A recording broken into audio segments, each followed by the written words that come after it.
request that two amendments that I have filed at the desk to H.R. 1105 be called up and made pending. Objection is heard. Thank you, Mr. President. Mr. President, if I might speak to one or both of these amendments, one in particular right now that I'd like to reference, and let me start by saying that H.R. 1105, which is under consideration now by the Senate, is yet another voluminous document, not unlike the stimulus bill that we considered a couple of weeks ago. This one actually is 1,122 pages long and represents over $400 billion of spending by our government. The fact that it is this long and represents several $100 million per page here of spending would suggest that it ought to be legislation that is given a lot of consideration in the Senate, on which many amendments can be offered and different points of view expressed. It would appear at least that that process is going to be short-circuited here on this bill, and that we're not going to have the opportunity to offer amendments to it. And just with regard to the general bill itself, I would simply point out what a number of my colleagues already have, and that is that this appropriation bill, although it is having passed $1 trillion stimulus bill a couple of weeks ago, still represents over an 8% increase over the previous year's level. So 2009, fiscal year 2009, which we are currently in, and this is work that did not get completed last year by September 30th, which is the end of the fiscal year, and so we passed a continuing resolution that expires on March the 6th. Therefore, the reason we have to be before the Senate trying to enact 9 appropriation bills that were not completed in the form of this 1,122-page omnibus appropriation bill. And but 8.3% increase over the same 9 appropriation bills that were passed last fiscal year, after having already passed over $1 trillion in the stimulus bill, much of which will be directed to the very agencies that will receive the plussed-up funding under this bill. But 8%, over 8%, is more than twice the rate of inflation. So having passed a $1 trillion stimulus bill, we are now coming on the heels of that and taking up a piece of legislation that is going to increase federal spending by over 8% over last year's spending level. That, to me, would suggest that this is something that we ought to take a little time with, because many of the agencies, as I said, that are funded under this appropriation bill already received huge infusions of new funding in the stimulus bill. And I might just use a couple of examples. The Labor, Health and Human Services and Education bill, along with the stimulus bill and the funding that's included in this bill, will receive 99% increase in funding over last year. There's another appropriation count that will get 150% increase over last year's appropriated level. These are gargantuan increases in funding. And it would seem, at least to me, that we ought to at least be able to bring this appropriation bill in at last year's level. There's going to be an amendment. I think there's been an amendment already offered by Senator McCain to just extend the continuing resolution, which would save the taxpayers over $32 billion, because that would represent the 8.3% increase that's included in this bill on top of all the additional funding that many of these agencies are going to receive as a result of the stimulus bill that was passed just a couple of weeks ago. And so I regret the fact that the majority is not going to allow us to offer amendments to this bill. It would appear that they want to move this very quickly. I can certainly see the rationale for that. When you're spending this amount of money in this short of a time period, the more the American people have an opportunity to see what's in it, the more concerned and the more resistance, I think, would build across this country. And you would see a tremendous, at the grassroots level, I would think, movement to try and stop this kind of spending spree that we've seen here in Washington, D.C. And so I would hope that the process will be opened up whereby members on both sides can offer amendments to this bill that can be considered, perhaps voted on, and maybe even bring some fiscal sanity to it by getting this back into a form that actually would save the American taxpayers a significant amount of money after we have just asked the American taxpayers and our children and grandchildren to fund a stimulus bill to the tune of over $1 trillion with interest, and much more than that, over $3 trillion, we're told, if much of the spending in that bill is continued and not terminated in the 2-month or the 2-year period for which it was intended. I want to speak specifically to an amendment, Mr. President, that I have filed at the desk and just recently asked to have made pending, which was objected to by the majority. Again, an indication of how amendments are going to go on this piece of legislation. But I offer this amendment because last week 87 members of the United States Senate voted to uphold our First Amendment rights by supporting a statutory prohibition of the so-called Fairness Doctrine. This amendment was accepted as part of the D.C. Voting Rights Bill, which is currently awaiting action by the House of Representatives. My concern, Mr. President, is that once the House considers this bill, whenever that may be, that the Senate-House versions get conferenced together, that provision will no longer be part of the final D.C. Voting Rights Bill. And I am hopeful that the DeMint Amendment is retained in the final version of the D.C. Voting Rights Act, but I'm fearful that it's going to be stripped out behind closed doors.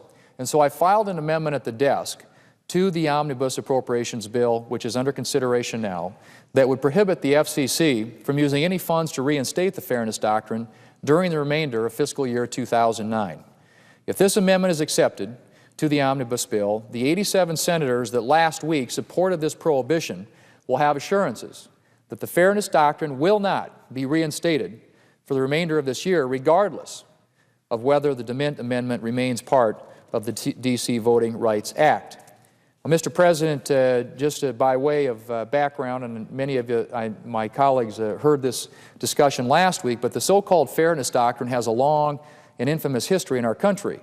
The FCC promulgated the Fairness Doctrine in 1949 to ensure that contrasting viewpoints would be presented on radio and television. In 1985, the FCC began repealing the doctrine after concluding that it actually had the opposite effect.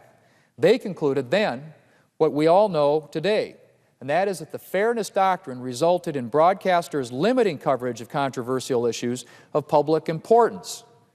Recently, many on the left have advocated reinstating the doctrine. They argue that broadcasters, including talk radio, should present both sides of any issue because they use the public airwaves.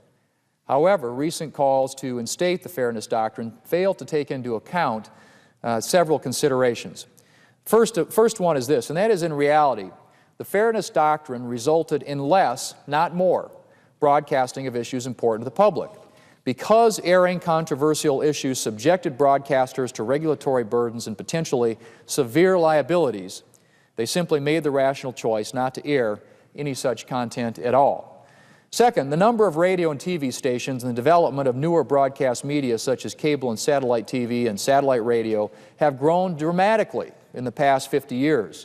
In 1949, there were 51 television and about 2,500 radio stations in the United States. In 1985, there were 1,200 television and 9,800 radio stations. Today, Mr. President, there are nearly 1,800 television and nearly 14,000 radio stations. There is simply no scarcity to justify content regulation like the Fairness Doctrine. The third observation I would make is that the development of new media, social networking, and access to the Internet has changed media forever. Supporters of government-mandated balance either ignore the multiple new sources of media or reveal their true intention, which is to regulate content of all forms of communication and ultimately stifle certain viewpoints on certain media, such as talk radio. Fourth observation I would make, Mr. President, is this, and that is that broadcast content is driven by consumer demand. Consumers of media show whether they're being served well by broadcasters when they choose either to tune in or turn off the programming that's being offered. The Fairness Doctrine runs counter to individual choice and freedom to choose what we listen to or see on the air or read on the Internet. The Fairness Doctrine should not be reinstated, and last week the Senate acted in a strong bipartisan manner in opposition to the Fairness Doctrine. Now, what I am simply asking the Senate to do, Mr. President, is to consider one additional measure to ensure that our First Amendment rights are protected and the consumers have the freedom to choose what they see and hear over our airwaves.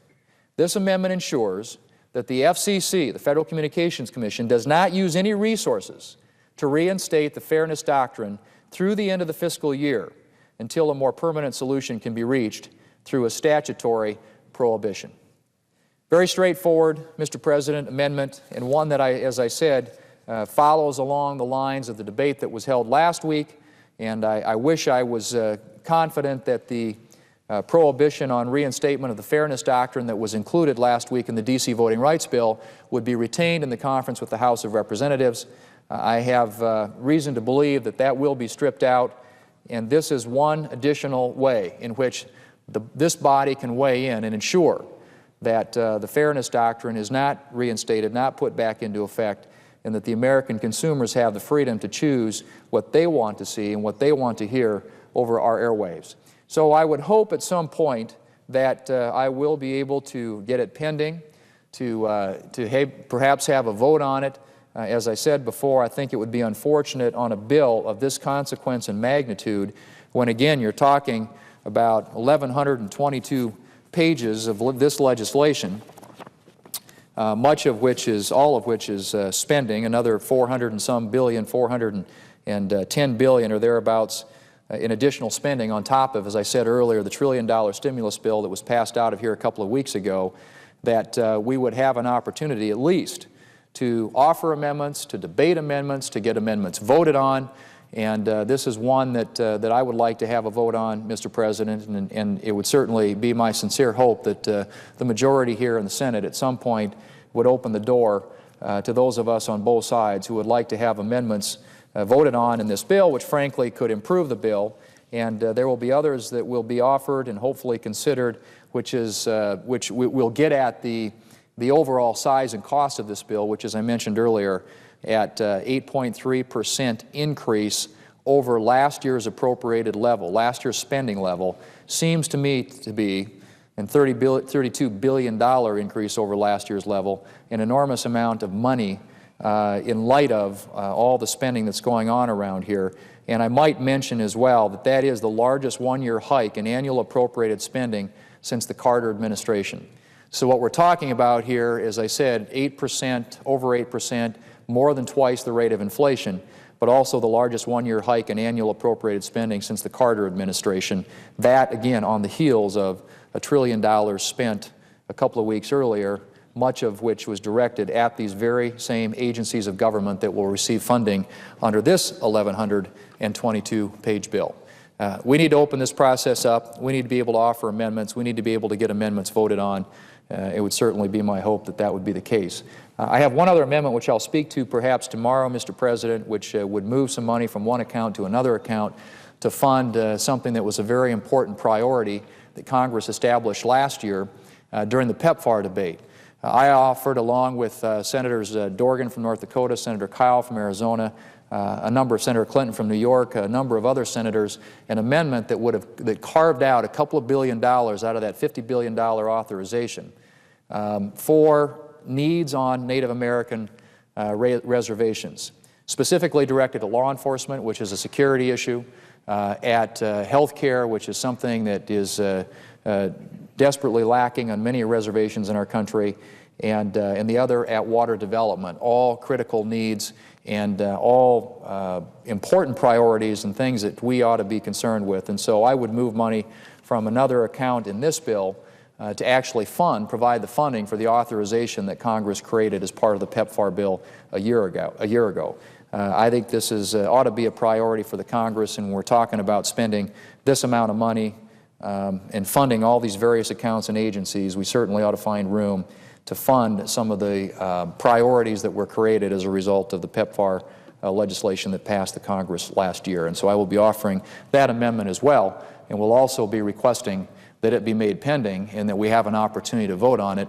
And certainly would seem to me at least that that, along with many of the other amendments that folks on our side would like to offer, as well as folks on the other side would like to offer, ought to be able to be put before the United States Senate and voted upon in an attempt to try and make this bill stronger and better and improve it. We all have different ideas about how to make this a better bill. And so I hope that the majority will allow us to do that. Mr. President, I yield my time and I yield the floor.